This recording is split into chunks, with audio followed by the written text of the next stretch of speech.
Masyarakat petani di Desa Manggalung, Kecamatan Mandalle, Kabupaten Pangkep, Sulawesi Selatan, kembali menggelar ritual adat tahunan Mapalili.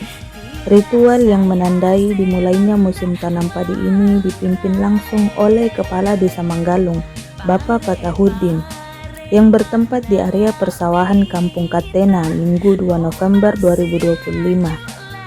Ritual ini bukan hanya sekedar tanda dimulainya aktivitas di sawah, tetapi juga wujud rasa syukur kepada Allah Subhanahu wa Ta'ala atas rezeki yang telah diberikan, sekaligus doa permohonan agar hasil panen melimpah dan terhindar dari hama atau bencana.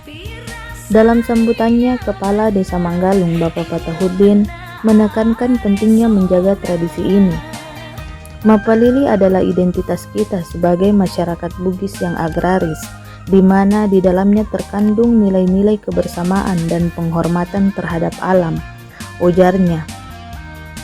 Beliau juga mengajak seluruh petani untuk bekerja sama dan tidak mendahului jadwal tanam yang telah disepakati melalui musyawarah adat Tudang Sipulung yang merupakan bagian dari rangkaian Mapalili.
Dendang